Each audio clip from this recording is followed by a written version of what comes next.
Bonjour chers amis, nous sommes très heureux de vous retrouver aujourd'hui pour poursuivre notre étude du livre Pele Yoetz du Rav Eliezer Papo. Nous sommes dans l'étude des Midot qui sont égrenés de manière alphabétique par ce célèbre Rav dans son ouvrage le Pele Yoetz, les conseils éclairés, on va traduire ça comme ça, et nous sommes donc toujours à la lettre Aleph, dans la lettre Aleph comme Emouna. Emouna en hébreu, comme vous le savez certainement, on le traduit souvent par la foi, la croyance en Akadosh Baruch Hu. Bien entendu, c'est une notion tellement importante dans le judaïsme. Comme nous dit ici le Rav, Emouna ihayeta les roches pina. La Emouna se situe en vérité tout en haut, à la cime des montagnes. De quoi on parle, bien entendu, des montagnes des mitzvot, montagnes des midot. Dans l'étude des midot, des qualités morales qu'un homme doit acquérir dans ce monde, dans sa vie, eh bien la Emouna se situe tout en haut. Tellement c'est une mida importante et tellement elle est difficile à acquérir. Avoir une croyance parfaite, une croyance totale en Akadosh Baruch Hu, c'est quelque chose qui demande du travail. Le Rav nous dit ici qu'il y a Mahamin Bashem, Hasham Melo Kol Haaretz Kvodo Ve'enav Kuchot Al Kol Darkei Bnei Adam. En vérité, il faut déjà commencer par acquérir une confiance en Akadosh Baruch Hu et en ayant comme conviction qu'Akadosh Baruch Hu dirige le monde dans sa globalité, qu'il n'y a rien qui lui échappe, et que, bien entendu, il veille sur chacun d'entre nous, sur chacune d'entre nous, d'une manière très précise. Okferi ma'alalav tzadik beimunato ichye. Comme c'est marqué dans la Gemara, vous savez qu'il y a 613 mitzvot qu'Akadosh Baruch Hu nous a proposé, nous a donné, qu'il nous demande de respecter. Et en vérité, on voit dans une Gemara célèbre que bon nombre de grands talmudistes ont essayé de condenser ces mitzvot. Et voilà qu'on est passé de 613 à 300, à 200, à 100, à 50, et j'en passais des meilleurs, jusqu'à arriver à une seule mida, une seule mitzvah que Habakkuk, le prophète, a proposé de garder. Et cette mitzvah, cette mida, c'était laquelle? Tzadik be'emunato ichye. Le tzadik devra vivre dans sa confiance, dans sa emuna. Le tzadik vivra dans sa emuna. Nous sommes dans le vif de notre sujet. Ici, Habakkuk, le prophète, a dit s'il y a une mida que je devais garder, une mitzvah que je devais garder parmi les 613, c'est cette mitzvah de Emouna qu'il faut garder, tellement elle est importante. Bien sûr qu'il faut faire attention à toutes les mitzvot de la Torah. Elles sont toutes importantes. Nous ne sommes pas du tout aujourd'hui capables ni autorisés de pouvoir mettre, une échelle de valeur dans les mitzvot, dans les midot. Mais ici, malgré tout, comme nous dit le Rav Papo, bien entendu, elles sont toutes importantes, ces mitzvot, au Bedik Douké à mitzvot. Les règles qui sont associées à chaque mitzvot, veillez zariz be mitzvot. Et il faut faire très attention dans la pratique des mitzvot, dans la pratique des midot. Veizaer liot naki mikol chet veigaber kari lavodat boro. Il faut essayer de faire en sorte d'être, lavé de toute faute et de grandir, littéralement comme un lion, pour servir son créateur.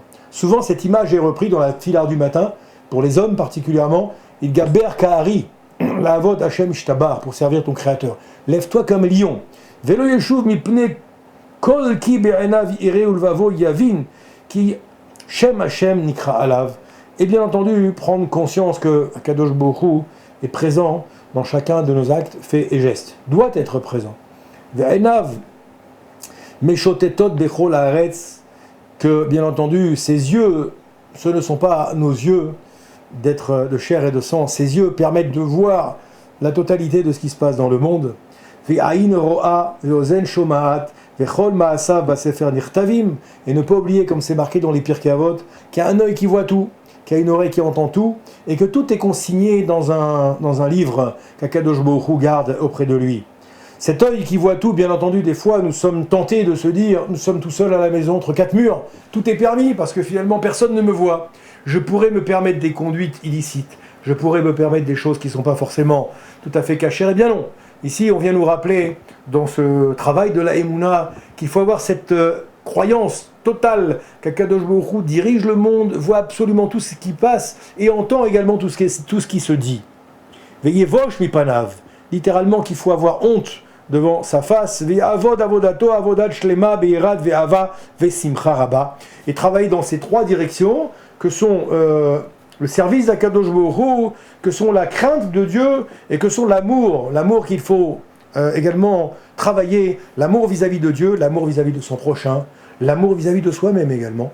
Et enfin, la simcha rabba, est toujours avoir de la joie, avoir éprouvé de la joie lorsqu'on sert à Kadosh Baruch Hu, de manière plus simple d'ailleurs, être joyeux dans sa vie de tous les jours, parce que rien ne peut se faire quand nous ne sommes pas donc dans la simcha, dans la joie.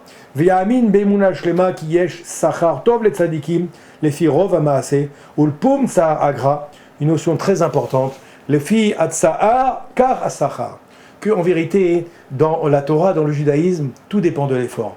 Nous sommes mesurés non pas sur le résultat, mais nous sommes mesurés sur l'effort que nous faisons. Akadosh Baruch Hu ne regarde que l'effort, il ne regarde pas le résultat. Ce qui est d'ailleurs tout à fait antinomique au monde dans lequel nous vivons. Dans le monde, nous ne sommes mesurés que sur le résultat. Je prépare un examen, même si j'ai beaucoup investi pour préparer cet examen, le jour où je me présente à l'examen, si je ne réussis pas l'examen, malheureusement, je passe à côté de cet examen. J'aurais beau aller expliquer au jury, aux personnes qui ont été vérifiées si j'avais réussi ou pas l'examen, que j'avais préparé, je me suis investi, j'ai fait tout ce qu'il fallait, mais j'ai raté l'examen parce qu'aujourd'hui, j'étais pas en forme, etc. Eh bien non, ce que vont regarder les personnes qui vont vous juger à ce moment-là, ils vont regarder le résultat. Alors que dans la Torah, c'est le contraire. Les poum saharagra, akol oler les filles asacha, les filles, tout va selon l'effort qu'on a fait. Tout va selon l'effort qu'on a fait.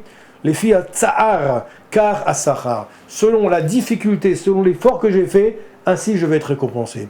Veoneshra, vemar l'arshaim, alkol davar pesha. Malheureusement, le contraire est vrai également. Sur toutes les fautes que je peux faire, sur tous les égarements que je peux avoir dans ma vie, je devrais également rendre des comptes, tant que je n'ai pas fait teshuva, bien entendu. À partir du moment où je fais teshuva, Baruch Hashem, Akadosh Baruch Hu nous pardonne. Donc il faut arriver à intégrer cette notion dans le travail de la Emouna, qui a un salaire pour les tzadikim, qui a un salaire pour les bonnes actions, et qui a malheureusement le contraire également lorsque nous faisons pas forcément des bonnes actions. Oui, Ve umozne mishpat beyad Hashem, la tête, les ish kidrachav kefi erko. Et qu'Akadosh Baruch Hu, finalement, se comporte avec nous comme, si je puis dire, comme si nous avions une balance avec deux plateaux. Nous avons d'un côté le plateau des mitzvot, d'un côté le plateau des averot.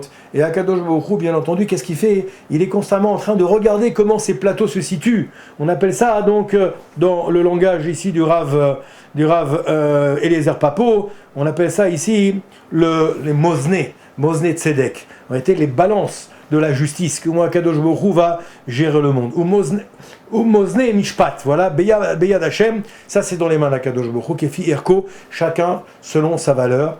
Ve'as Sagato, Ve'echolto Ulfi Atilcha, Ve'asimcha Maracha, Likrat Maracha. Et encore une fois, que tout va aller selon l'effort, selon ce qu'on a fait comme effort pour arriver à obtenir le bon résultat. Amen Keni Ratzon.